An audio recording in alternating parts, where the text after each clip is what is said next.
بسم الله الرحمن الرحيم إن الحمد لله نحمده ونستعين ونستغفر ونعوذ بالله من شرور أنفسنا ومن سيئات أعمالنا من يهده الله فلا مضل له ومن يضلل فلا هادي له وأشهد أن لا إله إلا الله وحده لا شريك له وأشهد أن محمدا عبده ورسوله. أخذنا ولله الحمد والمنة في الدرس الماضي العدد. الحمد لله رب العالمين والصلاة والسلام على رسول الله وعلى آله وصحبه أجمعين.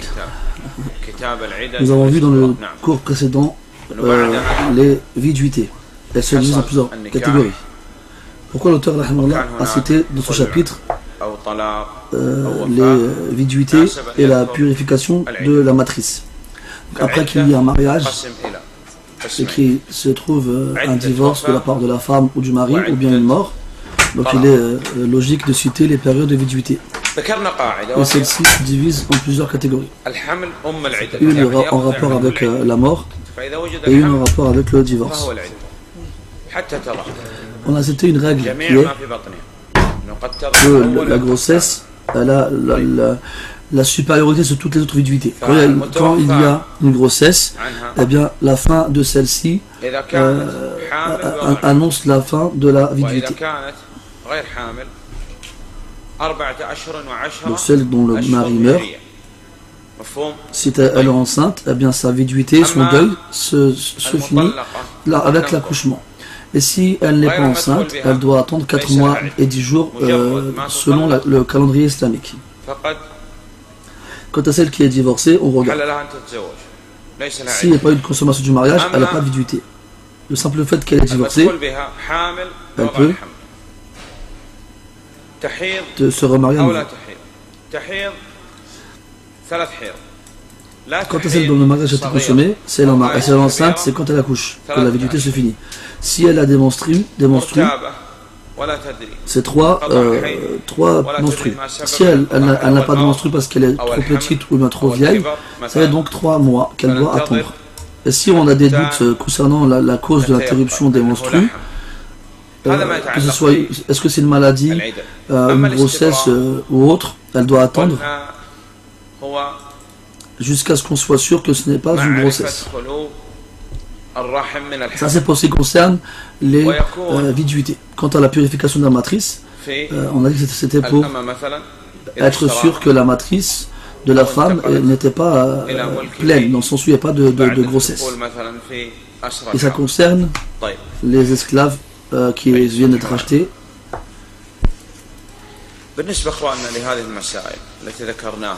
Notamment ou aussi dans le cas où il a possédé une esclave après qu'elle ait été captive de guerre. Et elle avait avant des rapports avec un homme, mais il faut qu'on soit sûr qu'elle n'est pas enceinte avant de les consommer avec elle. Donc toutes ces choses-là, qu'on a vu dans le divorce, notamment le divorce, la répudiation, la demande de malédiction mutuelle, le fait de s'interdire sa femme, ainsi de suite, tout cela répond à des règles précises.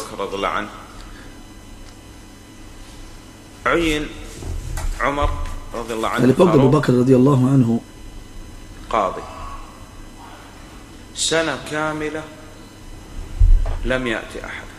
Omar radiallahu anhu a été nommé juge pendant un an entier.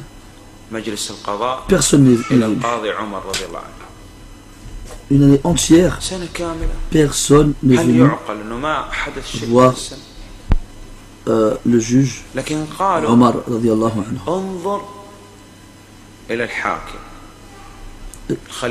Est-ce qu'on pense que il ne s'est rien passé durant cette année-là? Regarde le juge. Le calife était Abu Bakr. Le juge était Omar. Et c'était qui le peuple? C'était les compagnons. Chacun d'entre eux connaissait ses droits et ses devoirs. Le juge Omar radiallahu anhu, le gouverneur, c'est le meilleur des êtres humains après les prophètes et les messagers. Abu Bakr radiallahu anhu. Certaines personnes qu'Allah nous donne ils disent on n'a pas de jugement, on n'a pas de juge, on n'a rien.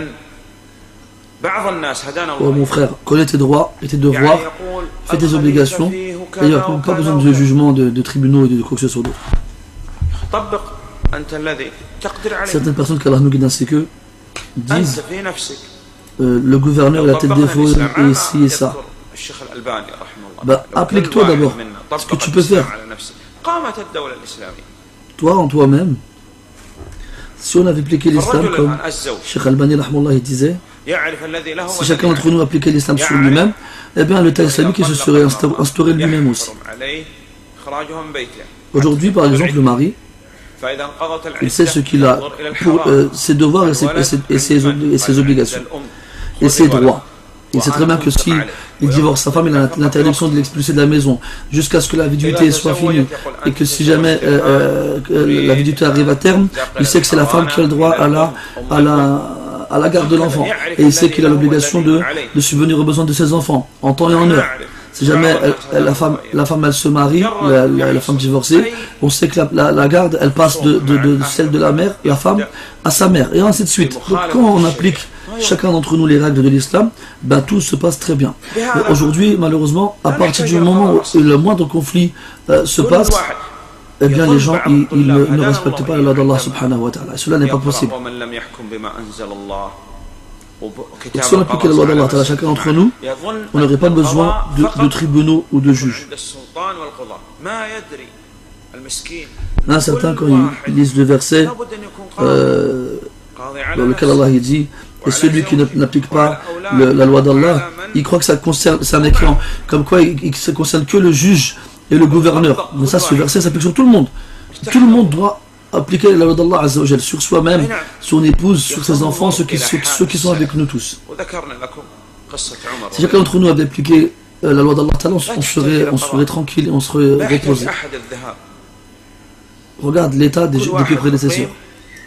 On a vu l'histoire de Omar radiallahu anhu. On n'a pas besoin de jugement. Pas besoin d'aller chez le juge.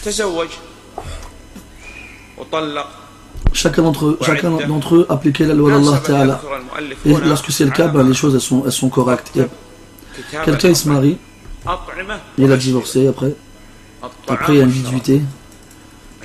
Donc c'est pour ça que l'auteur, rahimahullah, en fonction de l'ordre, il a cité la nourriture et les boissons. Le chapitre des nourritures et des boissons.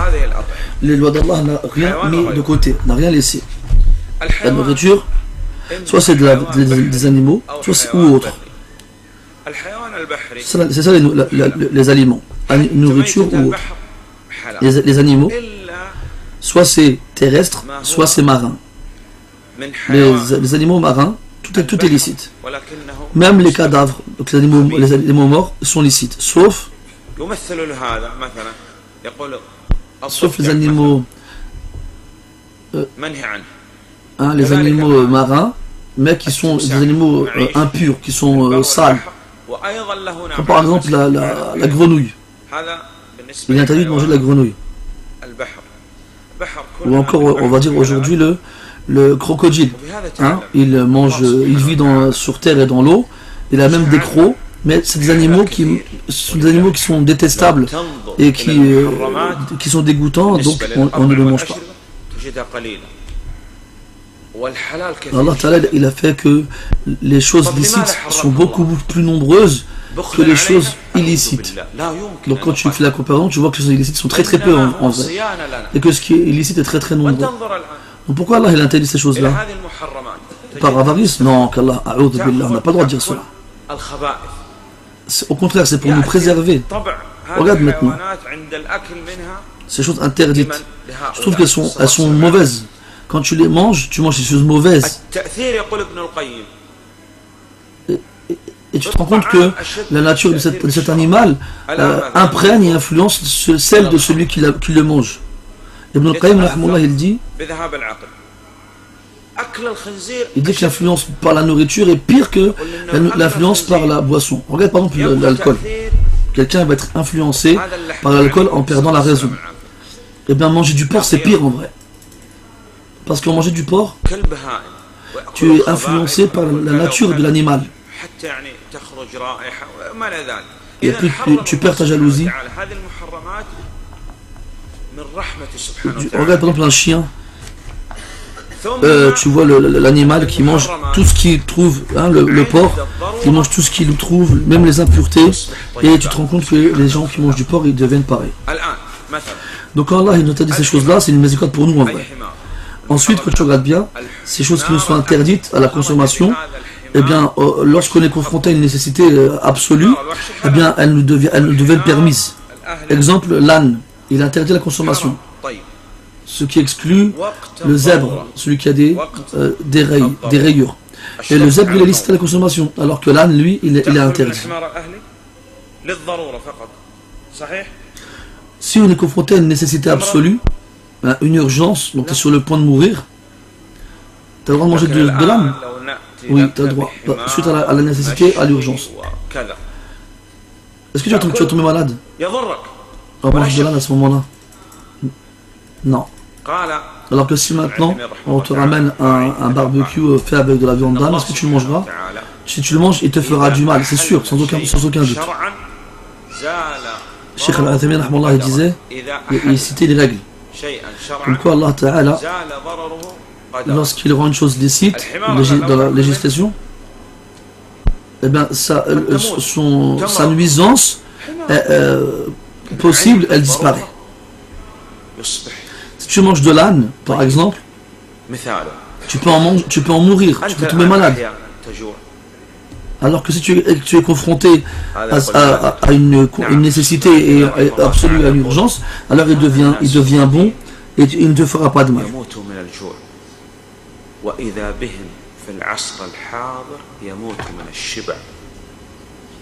Cheikh Al-Athami disait comment les gens ils mourraient de faim. Et voici qu'aujourd'hui, ils meurent parce qu'ils mangent trop. Subhanallah, les bienfaits d'Allah sur les gens. ويرقص في الناس حتى يقع لماذا؟ وقالوا سكرنا بحب الإله قال لا وما أسكر القوم إلا الشبع القصار تهان مساجدنا عن ذاك السماء وتكرم عن مثل ذاك البيع ما يمكن أحد يتراقص هناك عندهم لكن هنا في المساجد يدعون أن هذا هو الدين رقص فيا للعقول ويا للنهى ألا منكم منكر للبدع قل بلى منا نعم. Le Cheikh là, ici est un poème qui fait référence aux soufis qui prétendent que adorer Allah consiste à danser et à se remplir la panse. Dans certains cas, tu trouves rien chez toi. Tu cherches. Tu trouves des vieilles dates, un peu de biscottes. Qu'est-ce que tu fais? Tu nettoies cette date-là, au cas où tu trouverais un verre dedans, et tu vas le manger, ce sera la meilleure des choses que tu puisses manger. Pourquoi? Parce que c'est licite. Parce que tu as faim.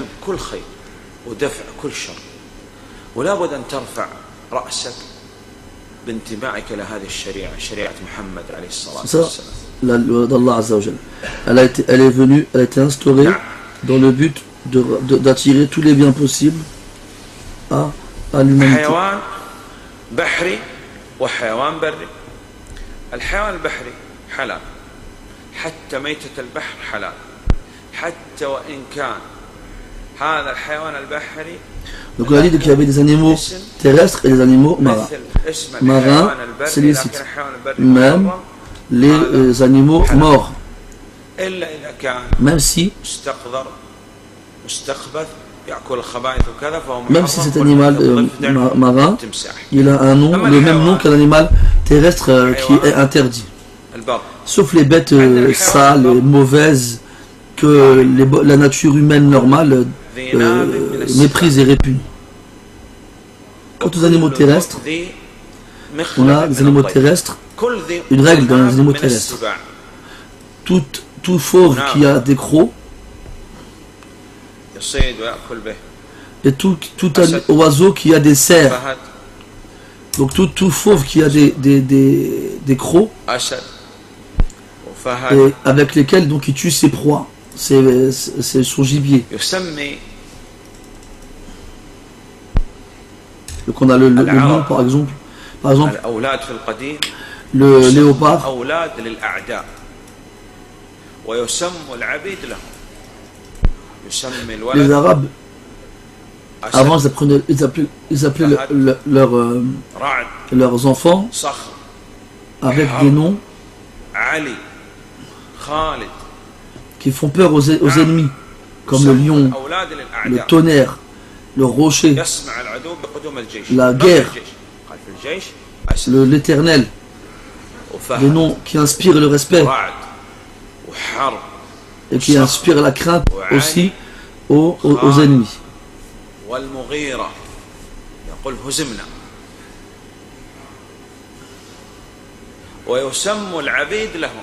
يسمى العبد مطيع فلاح. Quand l'ennemi il entend des noms comme ça dans le champ de bataille, il se dit quoi, ça y est, on a perdu. Et quand ils avaient des esclaves, ils leur donnaient des prénoms qui indiquaient le bien. Hein, toi qui es utile, toi qui es obéissant, toi qui es doux, et ainsi de suite. Avant la bataille, il y a quelqu'un, quand quelqu'un veut sortir avant de combattre, là il faut qu'il mette des choses qui vont se protéger avec. Les trois hommes parmi les polythéistes qui sont sortis pour combattre, il y avait Al-Walid. Et Walid, ça veut dire le petit enfant. Est-ce que tu sors un enfant toi faire la bataille? Un enfant qui allait encore? Non. Al-Walid, ça veut dire, le nom indique la faiblesse, alors que c'était un homme vieux qui avait ce nom. Le deuxième qui est sorti, il s'appelait Shayba. Et Shayba en arabe, ça veut dire la vieillesse. Et la vieillesse, ben, on la laisse à la maison, on ne la sort pas sur le champ de bataille. Et le troisième, il s'appelait Utba. C'est-à-dire que le Utba, ça veut dire le reproche, la réprimande. Donc ces trois-là sont sortis pour combattre, et les trois ont perdu parce que leurs prénoms, ils n'inspiraient pas du tout le respect et la crainte sur le champ de bataille. Il y avait un compagnon qui s'appelait Salama, qui veut dire sécurité. Salama ibn Akwa. Un jour, il y a une armée qui est venue, il y avait des brigands et des voleurs qui sont venus, qui ont pillé, qui ont volé, qui sont partis avec. Et Salama ibn Akwa, il est parti, il les a vus, il leur a couru après, tout seul. Il est monté sur son cheval, et il a essayé de rattraper ceux qui étaient devant lui. Il s'est dit quoi? Si je reste sur mon cheval, je n'arriverai pas à les rattraper. Alors il est descendu de son cheval et il s'est mis à courir. Et il s'est mis à courir. Et en courant, il a rattrapé les autres. Ce hadith-là dans Sahih al-Bukhari. Et il a rattrapé les voleurs et les a combattus tout seul. Et il disait en les frappant, prends ça de ma part et je suis Ibn al-Akwa. Et on verra aujourd'hui c'est qui le nourrisson, celui qui allait encore sa mère. Et il les a tous tués. Il y a des gens qui croient aujourd'hui que la nourriture et la boisson, c'est ça qui vont te rendre fort et faire de toi un homme. Alors que les compagnons et le prophète sallallahu alayhi wa sallam, et plusieurs nuits de suite passées, le prophète sallallahu alayhi wa sallam, et il n'y avait rien chez eux à manger. Le prophète sallallahu alayhi wa sallam et sa famille, ils n'ont jamais mangé juste suffisamment de pain, un pain fait avec du blé, pour se rassasier. À l'époque du prophète sallallahu alayhi wa sallam, le pain de blé, d'orge, était une denrée rare que jamais le prophète n'a mangé suffisamment pour pouvoir se rassasier avec. Regarde comment l'état du prophète sallallahu alayhi wa sallam et des compagnons, c'était des hommes. C'est quoi qui les a rendus comme ça? C'est la crainte d'Allah et la foi. L'un d'entre eux, parmi les compagnons radiallahu anhum, il en valait 1000 autres. Imagine-toi il combat une armée tout seul. Avec quoi? La force de la foi, mes frères. C'est pas la force de la nourriture et de ce que tu bois. Regarde les imams de l'islam. L'imam Ahmed, un seul homme. On l'appelle l'imam des gens de la sunna du groupe. Un homme. Et tu vois aussi, contre les hommes, tu vois des gens, tu crois que c'est des hommes, ce ne sont pas des hommes en vrai. Donc mes frères, la force c'est la force de la foi. Mohammed ibn Abdul Wahhab rahimahullah disait, قال il disait que l'individu de la masse des gens de la sunna du groupe, ربكم hein, il peut battre 1000 innovateurs. Qu'est-ce que tu dois dire alors dans ça?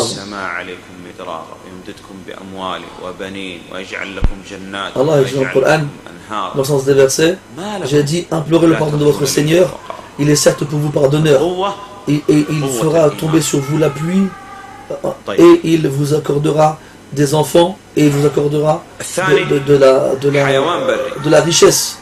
Qu'avez-vous à ne pas respecter Allah comme il se le doit? Et aussi il a dit, et il vous apportera de la force. Donc dans la demande de pardon, Allah te donne de la force. Donc on a dit, deuxième catégorie, les animaux terrestres. On a une règle. On les prend chacun de leur tour, et pour que tu comprennes bien la question, et tu n'auras plus besoin d'interroger par la suite.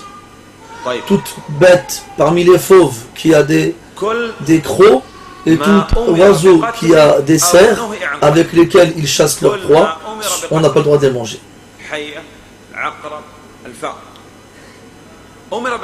Toute bête qu'on a l'obligation de tuer ou l'interdiction de tuer. Le serpent par exemple, le scorpion, le rat. On a l'obligation de les tuer, qu'on soit en terrain sacré ou en terrain non sacré. Il y a 5 animaux pervers dont on a reçu l'obligation, l'ordre de tuer, qu'on soit sur le territoire sacré d'Allah ou en dehors. Et on a aussi des bêtes qu'on a l'interdiction de tuer. Et ces bêtes-là, si on n'a pas le droit de les tuer, donc forcément on ne peut pas les manger. Comment on va les manger si on ne sont pas morts? Donc toutes ces bêtes-là, ces règles-là, eh bien, on n'a pas le droit de les manger. Et qu'est-ce qui reste maintenant? Il reste tout ce qui est dégoûtant, répugnant et qui mange des impuretés. Comme la bête qui mange ses excréments par exemple. Ce n'est pas sa nourriture principale, mais c'est ça fait partie de ce qu'elle mange. Cheikh Saadi rahimahullah, il a dit dans un de ses livres qu'il y a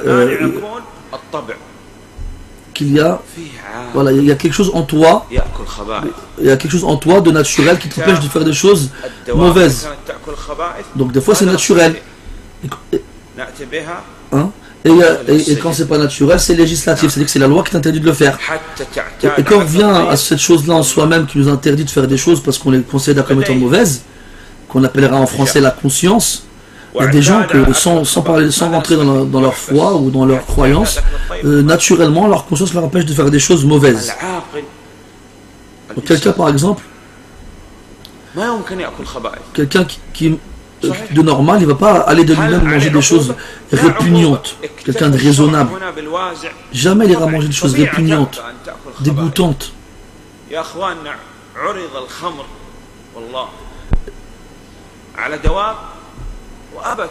Est-ce qu'il y a une punition pour celui qui mange ces choses-là, alors qu'elles ne sont pas interdites? Il n'y en a pas techniquement, mais le simple fait de sortir de la normalité, ça suffit comme punition pour ces gens-là. C'est comme l'alcool par exemple. Les gens nobles chez les Arabes avant l'islam ne buvaient pas d'alcool parce que pour eux c'était pas normal de boire de l'alcool, de volontairement perdre sa raison.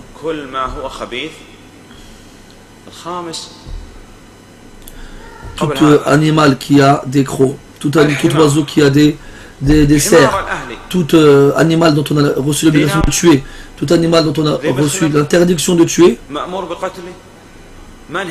sont des animaux interdits. Et il y a des animaux qui ne rentrent pas dans ces catégories-là, mais qui sont interdits aussi. Comme l'âne par exemple. On ne nous a pas ordonné de le tuer, ni interdit de le tuer. Il n'est pas dégoûtant ni répugnant. Il n'a ni croc, ni cerf. Et pourtant il est interdit. Qu'est-ce qu'il a interdit? Eh bien, c'est la loi d'Allah Ta'ala qui l'a interdit, on a une preuve. Donc les fauves, tous les fauves ils rentrent dedans, mais c'est pas seulement les fauves comme on comprend en français, rentrent dedans tous les animaux qui tuent leurs bêtes, les prédateurs si vous voulez, avec leurs crocs. Et donc le chien il rentre là-dedans.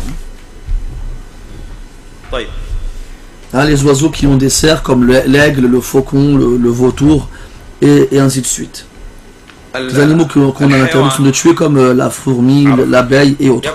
Et ceux qui sont qu'on a l'obligation de tuer comme le serpent, comme le scorpion et le rat et ainsi de suite.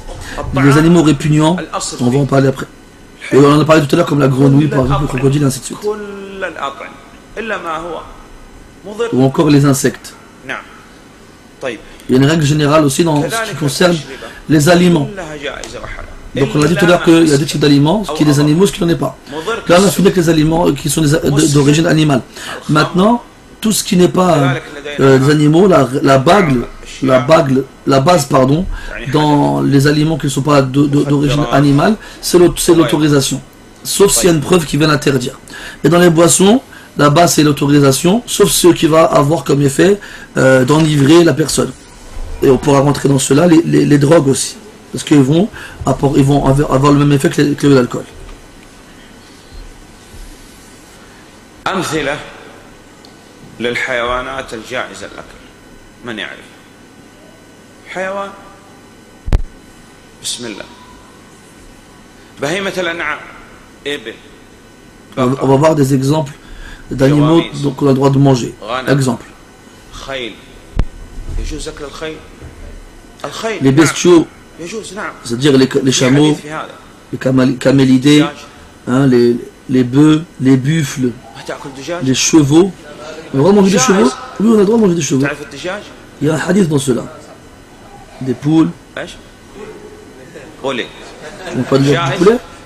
C'est autorisé. Tu connais pas le poulet?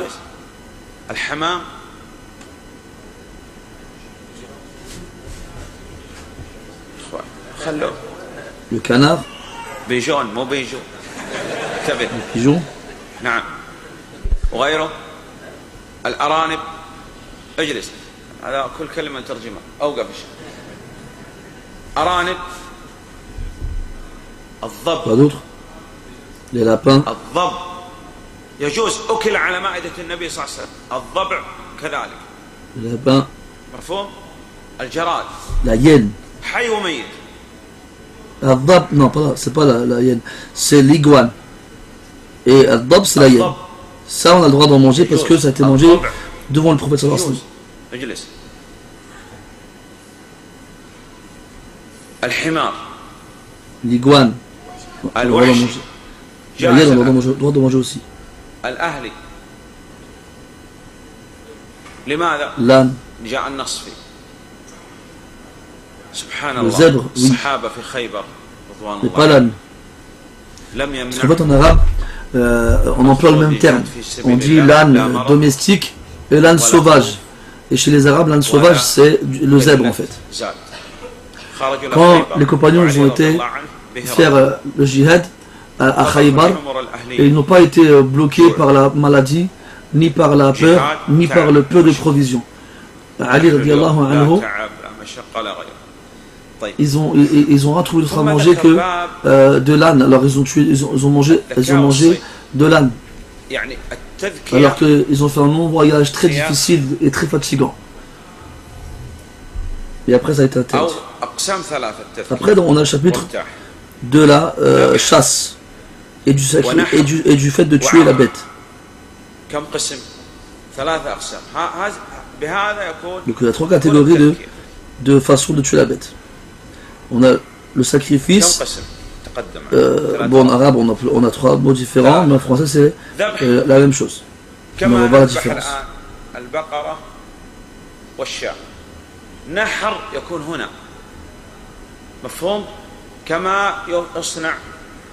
Donc on a égorgé, comme on égorge un mouton par exemple. Après on a poignardé, comme on fait avec le chameau. الأول ذبح والثاني نحر والثالث عقر égorger. العقر deuxièmement poignarder, mais poignarder au niveau de la gorge bien sûr. Et troisièmement فعقروها قال اجلس تعيد c'est الذبح c'est le fait de frapper la bête en n'importe quel endroit dans le but de faire sortir le sang. Donc c'est égorger, comme on égorge les moutons et les veaux. Et poignarder comme on poignarde les chameaux. Et frapper la bête à n'importe quel endroit afin qu'elle meure.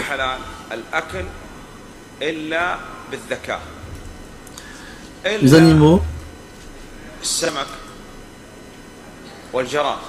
ne seront licites qu'après qu'on les ait tués, sauf les poissons et les sauterelles. On ne va pas les égorger. On sacrifie les bêtes de la terre terrestre. Et il y a des conditions qu'on va voir tout de suite, Inch'Allah. Donc, de la façon qu'on a dit tout à l'heure. Cheikh Al-Uthaymin rahmallah dit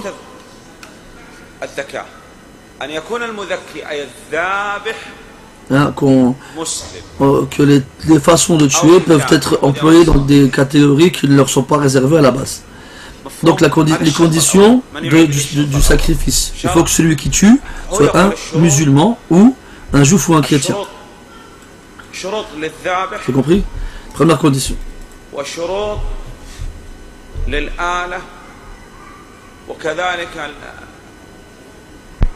conditions pour pouvoir sacrifier concernent celui qui va sacrifier, l'outil qui va être utilisé pour le sacrifice et la bête qui va servir de sacrifice.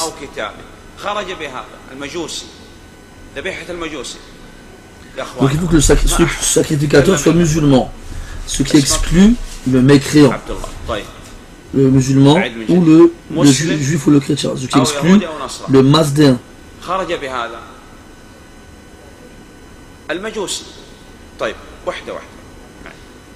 Le musulman ou juif ou chrétien, ce qui exclut le mazdéen, tout ce qui n'est pas musulman, juif ou chrétien.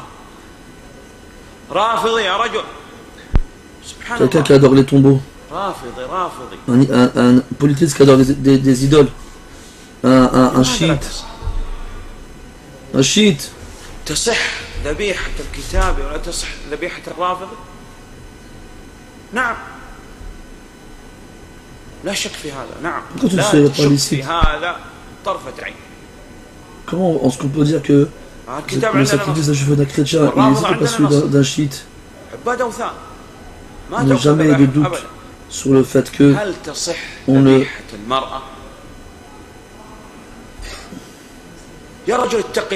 sur le fait que le chiite, on n'a pas le droit de manger ce qu'ils sacrifient parce qu'ils sont des polythéistes.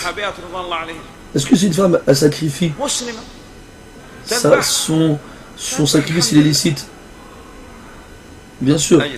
Ceci, tant qu'elle est musulmane, juive ou chrétienne, ceci est permis.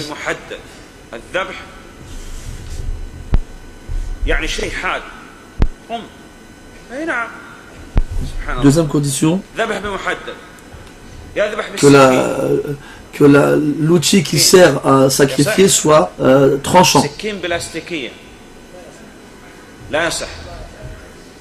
Avec un couteau par exemple, mais aiguisé. S'il prend un couteau en plastique, non, c'est pas bon. Tu sais qu'il y a certaines personnes qui ont la hanouki dans ses queues. Il a des ongles, masha'Allah. Il tue avec ses propres ongles. Et ce n'est pas permis. S'il prend un os, ce n'est pas permis non. Ni avec un os, ni avec ses ongles. Après cela, il faut que le sang il coule. Il sacrifie, il égorge et le sang il coule par la suite. Tu peux sacrifier, tu peux égorger un mouton et il n'y a pas de sang qui coule. Ceci prouve quoi? Qu'elle est morte avant que tu ne l'égorges. وأدركتها وهي حية بسم الله الله أكبر وذبحت بمحدد Si une bête, كيف تعرف أنها حلال un agneau par exemple, إذا سال il الدم tombe d'une هذا montagne, معناه tu arrives et tu trouves qu'il est encore vivant. Tu prends un couteau aiguisé, tu dis Bismillah, Allahu Akbar et tu l'égorges. Comment tu sais si elle est licite ou pas? Ça veut dire que tu regardes si le sang il coule. Si le sang il coule, alors ça veut dire qu'elle était vivante. Si elle ne coule pas, ça veut dire qu'elle n'était pas vivante. Cheikh Al-Uthaymin dit que si elle a été électrocutée et que tu viens juste après et que tu l'égorges et que le sang il coule, alors elle est licite. Quatrièmement, comment ça s'appelle? Que la tranchée soit tranchée, voilà. Hein, que la tranchée soit tranchée, la veine jugulaire. Donc on a deux conduits dans la on a plusieurs conduits dans la gorge. On a le conduit par lequel le sang y passe, on a celui par lequel l'oxygène y passe et celui par lequel la nourriture il passe. Et bien il faut couper ces conduits là, ou l'un d'entre eux ou bien tous, pour que le sang y coupe.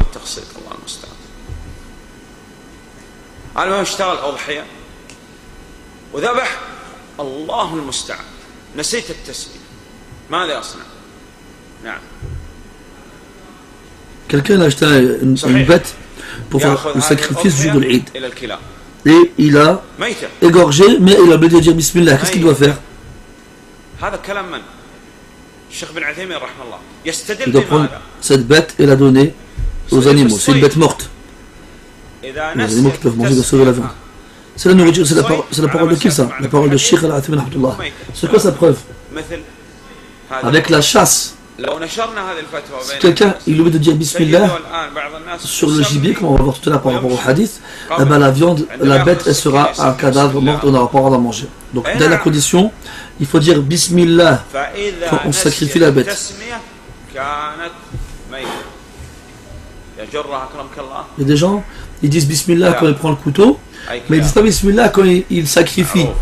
Et s'il oublie de dire Bismillah lorsqu'il sacrifie la bête, eh bien la bête elle sera une bête morte illicite à la consommation.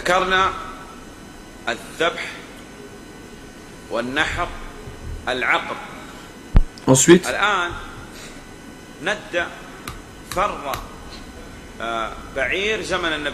donc on a cité l'égorgement, le poignardage, le fait de poignarder, à l'époque du prophète, il y a un chameau qui s'est sauvé. Et il y a un homme qui l'a attrapé et il l'a poignardé. Il l'a frappé avec son épée à n'importe quel endroit. Donc si on veut, on va faire une distinction entre le fait de poignarder, qui est un nahar au niveau de la gorge, et al-aqr qui est poignardé ailleurs, dans n'importe quel autre endroit. Donc n'importe quel endroit, il faut qu'il dise Bismillah. Et si il dit Bismillah, alors la viande sera licite. S'il ne dit pas Bismillah, elle ne sera pas licite. Quelqu'un il trouve une gazelle, hein, il la poignarde à n'importe quel endroit en disant Bismillah, eh bien elle sera licite. Voilà. طيب عندي سؤال من يعرف بسم الله شيخ محمد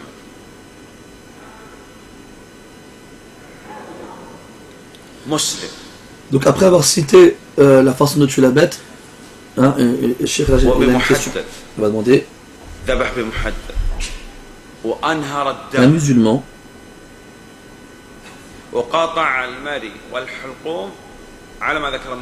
avec un outil aiguisé, donc un couteau, il a fait couler le sang et il a tranché l'œsophage et la veine jugulaire. Il a dit Bismillah.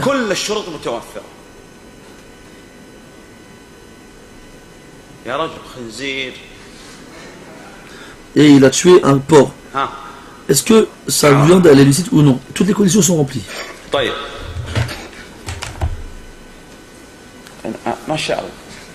Alors, c'est un porc. Est-ce que c'est licite ou non? C'est illicite.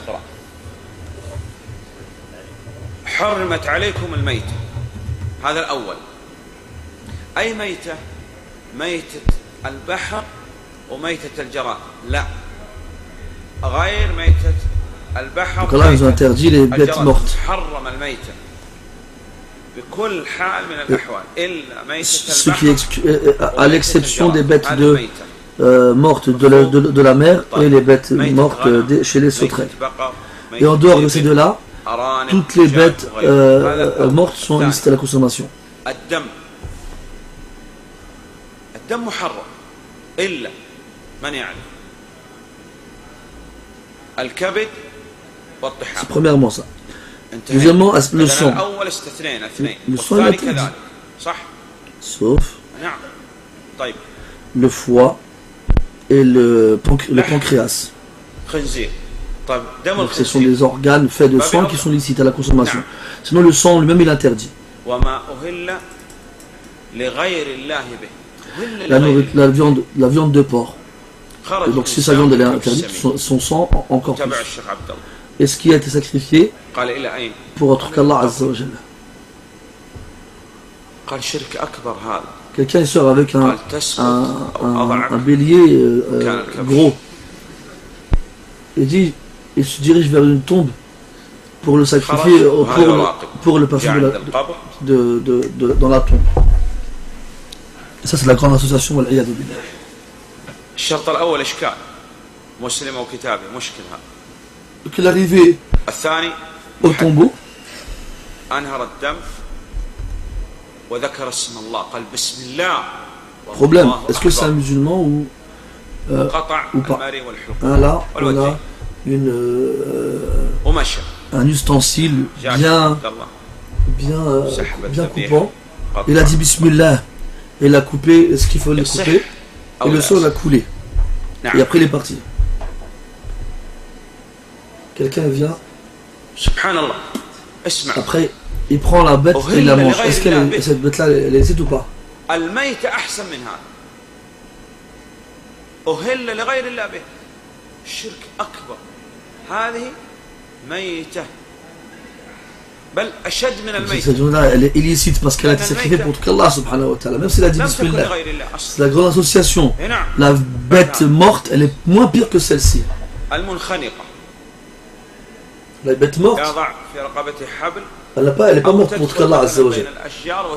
Alors que celle-ci elle a été tuée pour qu'Allah subhanahu wa ta'ala. الموقوذة يأخذ حجر. Une bête qui se fait étrangler, interdite aussi.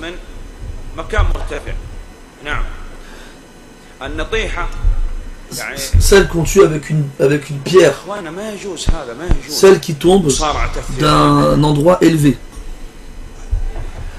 Celle في مقام قالوا الرفق بالحيوان وفي مقام مصارعة الثيران ما يجوز. المهم شاة تضرب الأخرى بقرنيها وتبوت الثاني فهي حرام. نعم. Vous avez vu le combat d'animaux, on ne comprend pas. Ici, dans ce pays, on prétend avoir la civilisation, ils font des lois et des droits pour les animaux alors qu'ils permettent les combats d'animaux entre eux. Donc les bêtes qui se tuent entre elles. Et les gibiers, les proies des fauves. Donc par exemple, s'il reste de la viande sur une bête mangée par un lion, c'est interdit. أدركنا هذا حمار الوحش قبل أن يموت وأنهر الدم نزل الدم حلال. الصعق يقول الآن تصعق بالكهرباء. On a trouvé un zèbre pardon, avant de mourir. Le sang l'a coulé. Mais il est toujours vivant. Alors on dit Bismillah Allahu Akbar, on l'égorge et il est licite. Avec la preuve comme quoi la bête est encore vivante, c'est la coulée du sang. Et, les Arabes avant, ils avaient des autels, on appelle ça un autel. C'était une pierre qui servait à accueillir le sacrifice pour l'idole. Et tout ce qui est sacrifié sur ces pierres-là est interdit aussi. Maintenant on passe à la chasse. Quelques personnes elles chassent. Donc ça, ils chassent les animaux. Il y en a qui chassent avec des animaux. D'accord. ceux qui chassent avec des aigles ou bien avec des chiens. Et il y en a qui chassent avec des ustensiles comme les arcs, les flèches, les arbalètes ou autres. Et les pistolets aujourd'hui. Avant de jeter ça, avant de tuer sa proie, son gibier, hein, il faut qu'il dise Bismillah. S'il ne dit pas Bismillah, sa bête elle n'est pas licite.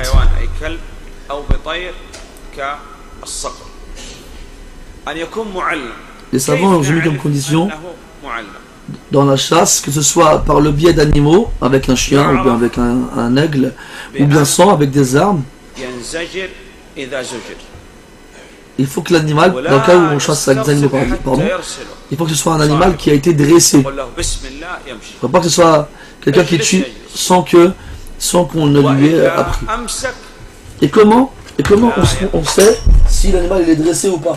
C'est quelqu'un, un animal, qui lorsqu'on lui donne un ordre, il l'exécute. On lui dit assis-toi, il s'assoit. On lui dit part, il part. On lui dit reviens, il revient. Si on lui crie dessus, il arrête. Et ainsi de suite. Donc c'est un animal qui t'obéit. Si jamais l'animal, tu l'envoies chasser pour toi, il ne mange pas la bête qu'il va tuer. Alors que si jamais il la mange, ça veut dire qu'il a chassé pour lui-même. C'est comme ça qu'on peut distinguer un animal dressé de celui qui ne l'est pas. Et quand on dit Bismillah, et que le chien il a été dressé, et le chien a attrapé la proie, et qu'il a attrapé la proie, donc, et qu'il a ramené la proie au chasseur avant qu'elle ne meure, et que le chasseur il dit Bismillah, il l'égorge, alors elle sera licite. Quelqu'un jette une flèche, et il a trouvé après que l'oiseau touché par la flèche, il est dans l'eau. On ne sait pas maintenant, est-ce qu'il est mort à cause de la flèche, ou bien est-ce qu'il est mort parce qu'il s'est noyé. Qu'est-ce qu'on fait? Eh bien, on va donner raison à l'interdiction, et on ne va pas le manger. T'envoies ton chien, et tu trouves que ton gibier est avec l'autre chien. Est-ce que l'autre chien, c'est un autre musulman, qui l'a envoyé lui aussi, et qui a dit Bismillah en l'envoyant, alors la bête elle est licite. Si l'autre chien ne sait pas à qui il est, eh bien on va donner raison dans le doute à l'interdiction, alors on ne le prendra pas. Si jamais un jour tu chasses le gibier et tu le retrouves qu'un jour après, et tu trouves il est mort, et la seule chose que tu trouves dans la bête c'est la trace de ta flèche, on ne trouve pas une trace comme quoi elle a été noyée ou bien qu'elle a été frappée par dans notre endroit, alors tu peux en manger si tu veux. Ce qui signifie que le mieux est de le délaisser.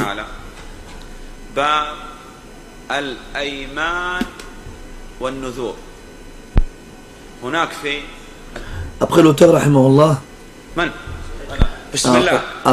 a cité un chapitre qui parle des serments et des vœux pieux.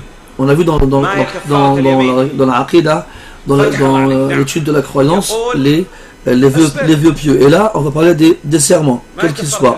Donc dans la Aqidah, on a vu dans le Kitab Tawhid. Bismillah. Donc on a vu dans le Kitab Tawhid que les étapes dans le fait d'être fidèle à son serment étaient de 4. Tu ne dois pas jurer par autre qu'Allah subhanahu wa ta'ala. Au départ, tu ne dois pas jurer. Ça c'est la base. Tant que tu peux éviter de jurer, ne jure pas. Et la base, la preuve, c'est le verset où Allah dit faites attention à vos serments, conservez-les et ne multiplie pas le serment, ne le faites que quand tu en as un besoin et tu dois le faire. Deuxièmement,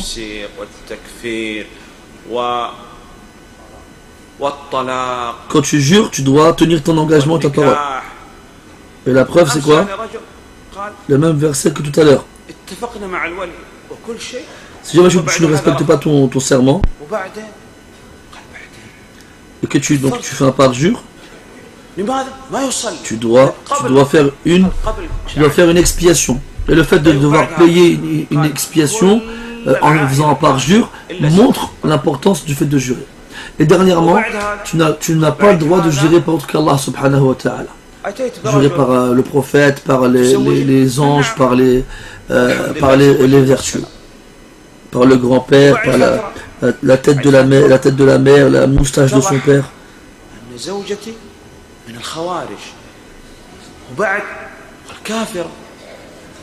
Ne jure que par Allah, par ses noms et attributs.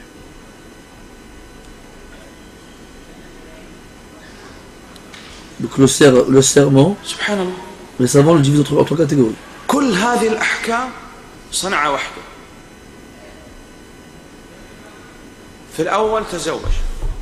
Un serment futile. Tu demandes à quelqu'un par exemple une chose, non par Allah, oui par Allah. Donc ici il n'a jamais eu l'intention de faire un serment. C'est comme une parole qu'il a prononcée. Celle-ci, ce serment-là, il n'y a rien dans ça, il n'y a pas de jugement. Alhamdulillah. Deuxièmement,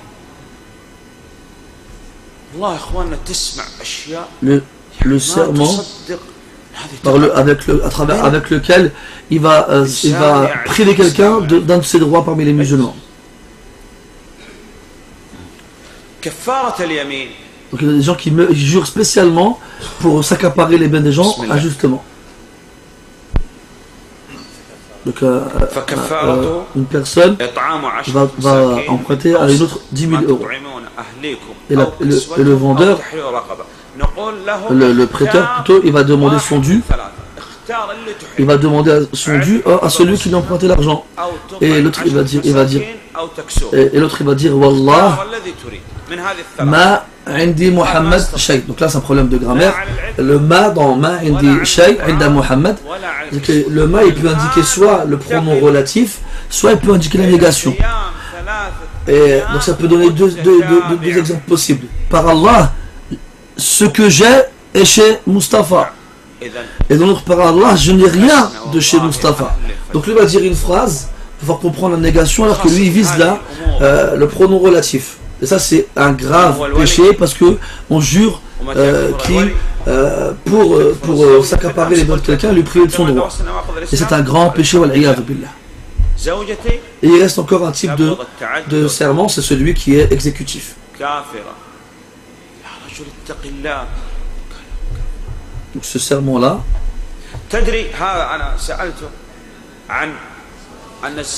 soit elle concerne une chose dans le passé ou bien une chose dans le futur. Dans le passé par exemple, soit elle va dire la vérité, soit elle va mentir. Quelqu'un va dire par Allah, un tel n'est pas venu hier. Il a dit la vérité, il n'y a pas de problème. Il a été véridique. S'il a menti, il a un péché. Est-ce qu'il y a une expiation à faire? Il n'y a pas d'expiation à faire pour quelque chose qui est passé. Si quelqu'un il jure pour une chose que c'est dans le futur, c'est dans celle-ci qu'il y a une expiation. Il jure par Allah qu'il mangera ou boira de tel aliment, ou qu'il ne parlera pas à un tel parmi les gens. Ça, c'est dans ce type de serment qu'il y aura une expiation si ce n'est pas respecté. S'il jure en se basant sur les informations dont il dispose, qui le rendent sûr, bien c'est valide même si c'est trompé. C'est comme dans le hadith où l'homme qui a eu un rapport sexuel avec son épouse pendant une journée du Ramadan, il a dit par Allah, il n'y a pas plus pauvre que moi entre l'entrée et la sortie de Médine. Et le prophète lui a rien dit, alors que il ne sait pas, lui c'est quelqu'un de plus pauvre que lui, c'est avec une certitude absolue. Mais c'est ce qu'il y avait dans sa tête, comme quoi il pensait que à son avis, forcément personne n'était plus pauvre que lui.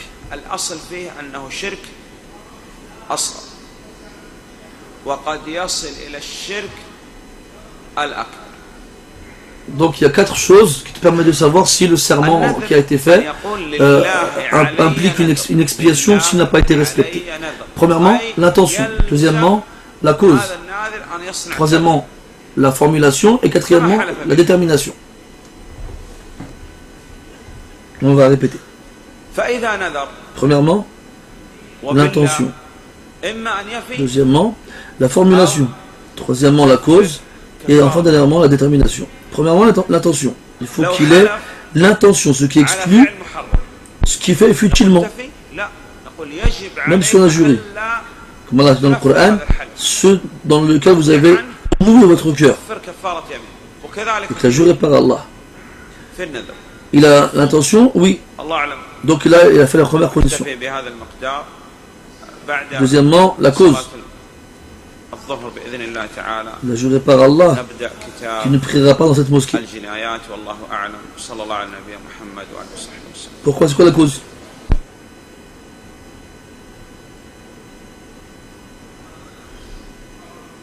Dans cette mosquée, il y a une tombe. Et après, on lui prouve que c'est faux et qu'il n'y a pas de tombe. Donc, il n'a pas de cause. La cause, elle n'est pas réelle. S'il prie dans la mosquée en question, est-ce qu'il a une expiation à faire? Non. Il dit, pardon, je ne porterai plus ce vêtement. On lui dit, pourquoi? Il dit, parce que c'est de l'or. On lui dit, mais non, c'est pas de l'or. On a fait des tests. On a vu que ce n'était pas de la soie. J'ai dit de l'or, pardon, c'était de la soie. Alors, si jamais il le remet, il n'aura pas d'expiation à faire. Parce que la cause n'est pas réelle. On lui ramène un verre, il dit par Allah, je ne vois pas ce qu'il y a là-dedans. On lui dit pourquoi? Il dit parce que c'est de l'alcool. Il dit mais non, c'est pas de l'alcool, c'est de l'eau. Ah d'accord. Donc il boit, il n'a pas de parjure à faire parce que la cause n'était pas réelle. Deuxième condition. Troisième condition, la détermination. Par exemple, il dit par Allah, il ne va pas mettre ce vêtement, celui-là. Il a déterminé le vêtement en question. Donc sa femme, elle prend le vêtement en question, et elle a coupé, elle en a fait un chapeau. Est-ce qu'il le met? Est-ce qu'il a une expression ou pas? Non, parce que lui, il a déterminé le vêtement, pas le tissu. S'il avait visé le tissu, quoi qu'on en fasse, il n'aurait pas eu le droit de le mettre, et s'il l'avait mis, il aurait eu une expression à faire. Quatrième et dernière chose,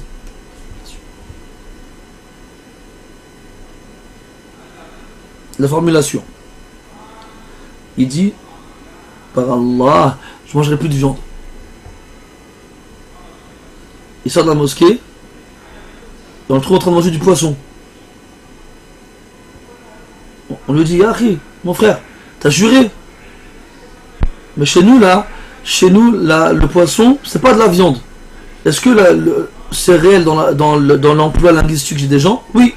Alors, il n'y a pas de problème. Quand on parle de viande, on parle de veau, on parle d'agneau, on parle des choses mangées, connues. Si quelqu'un dit, Wallah, je ne mangerai pas de viande, et après on trouve qu'on va manger de la viande, et on lui dit, mais t'as pas vraiment mangé de la viande, t'as juré. Il a dit, non, moi je faisais référence aux pommes. Et là, c'est pas bon, parce que personne ne va penser aux pommes quand on leur dit la viande. Personne.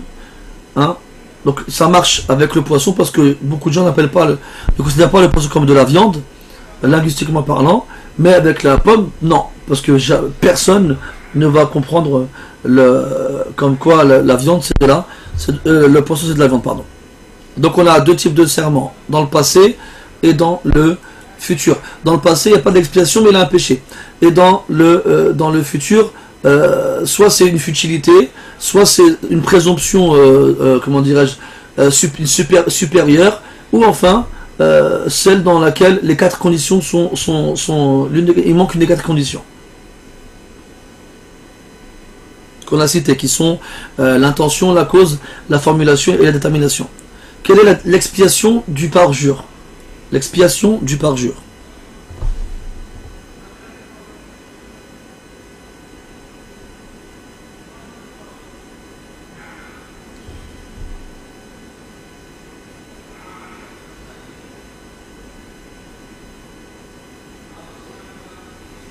Nourrir 10 pauvres.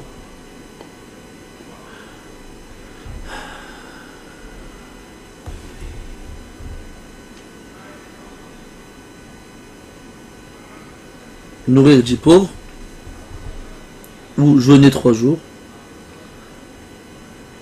ou vêtir 10 pauvres, c'est une erreur.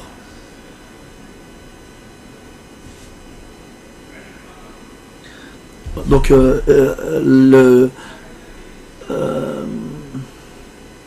affranchir un esclave,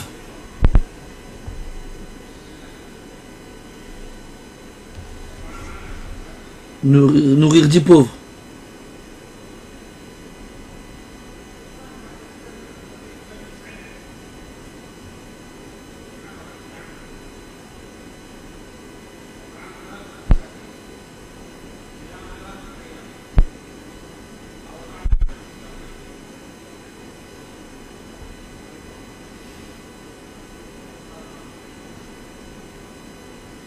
Donc là, le cheikh il interroge les élèves les uns après les autres et il n'y a pas encore quelqu'un qui a bien répondu.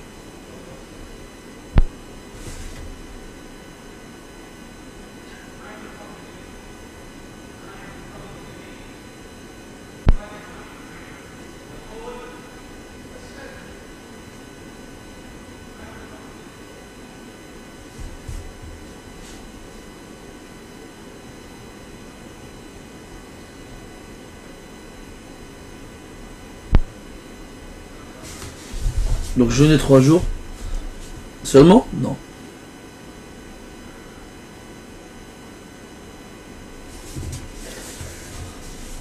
Donc, affranchir un esclave, ou nourrir 10 pauvres, ou vêtir 10 pauvres.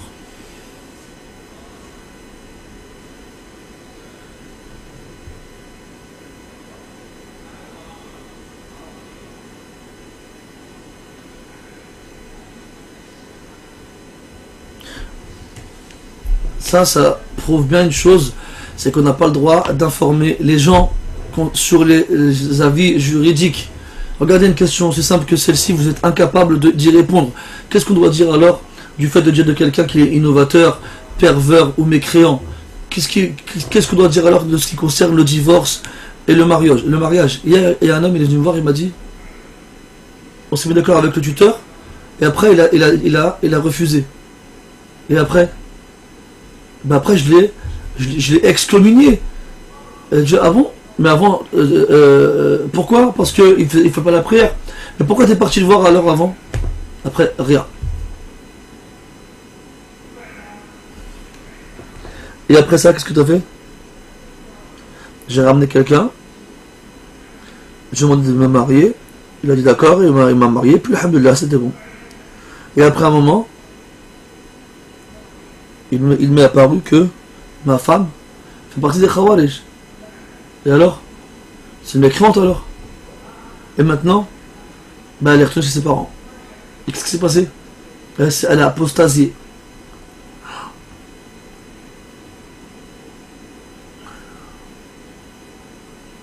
Subhanallah. Tous ces jugements, il les a fait lui-même. Il s'est marié d'abord. Après, il a jugé le père. Il a jugé la famille. Il a choisi lui-même le tuteur. Et il a fait le contrat de mariage. Après, il a annulé le contrat de mariage. Et après, il a excommunié sa femme. Et qu'est-ce qu'il y a à la fin? Il y a une apostasie. C'est trop étonnant. Là, mes frères, on entend des choses. C'est incroyable. De quelqu'un qui en apparence connaît l'islam et l'applique. Donc le parjure, l'expiation du parjure,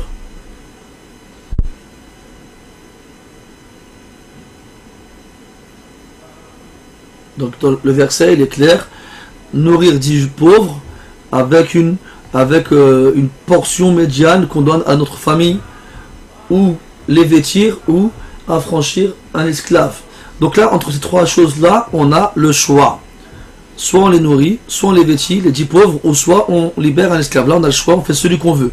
Si il dit, je peux faire aucun de ces 3 choses-là, aucune, ni nourrir, ni vêtir, ni affranchir un esclave, alors on passe à la seconde option, qui est de jeûner 3 jours consécutifs. les uns après les autres.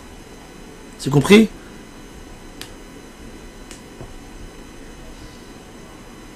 Donc mes frères, nous n'avons pas les compétences requises et suffisantes pour émettre des avis juridiques, surtout dans les choses en rapport avec la tutelle. Quand est-ce qu'il est un mécréant, lui ou bien le conjoint?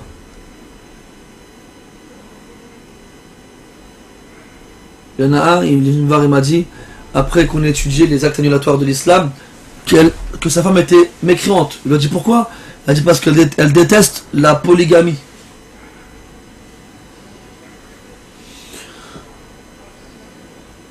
Celui qui disait que sa femme était une kharija, de les khawarij, il a déduit ça parce qu'elle lui a demandé quel était le jugement de celui qui jugeait avec le droit qu'Allah Ta'ala. Après, elle lui a demandé qu'est-ce que tu penses de tel gouverneur qui fait telle chose. Et après, il s'est dit que ce genre de questions-là sentait la croyance des gens de Khawarij. Alors il a jugé qu'elle en faisait partie et il l'a divorcé. Il y a des gens, celui qui ne lui plaît pas, ben c'est un mécréant, celui qui le plaît, ce n'est pas un. Donc voilà pour la parenthèse, et on a fini de parler du parjure et de son expiation, conformément au verset. On passe au vœu pieux. On a dit d'après Ibn Taymiyyah, c'est interdit de faire cela, le nadr. Il n'a jamais été prouvé que le prophète sallallahu alayhi wa sallam qu'il a fait le vœu pieux. Et si c'était un bien, il l'aurait fait avant nous. Ne le fait jamais. Si jamais il l'a fait, on regarde. Il l'a fait pour qui? Si c'est pour autre là, c'est de la grande association.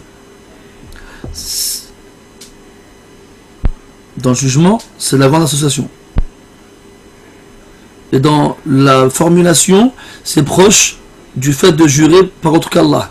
C'est pour cela que les vœux pieux et les serments sont dans le même chapitre. Donc, faire un vœu pieux pour autre qu'Allah, c'est de l'association majeure. Et dans la formulation, c'est proche du fait de jurer par autre qu'Allah Azza wa Jal. Mais sinon, à la base, s'il n'a pas fait pour autre qu'Allah, à la base, c'est de la petite association, mais ça peut atteindre le degré de grande association. Le vœu pieux est de faire quoi? J'ai l'obligation pour Allah de faire telle chose et telle chose. Donc il se rend obligatoire pour Allah de faire telle chose et telle chose. Donc il jure par Allah que pour Allah, il va faire telle chose et telle chose.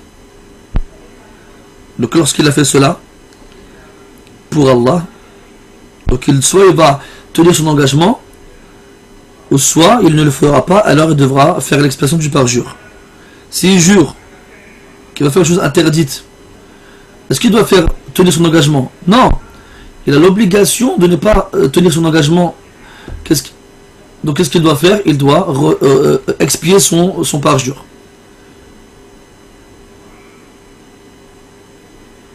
On se contente de cette cartouchette là. Et après de Dohr, on continue Inch'Allah avec le chapitre des crimes. Et wallahu a'lam wa sallallahu ala nabi Muhammad wa ala alihi wa sahbihi ajma'in.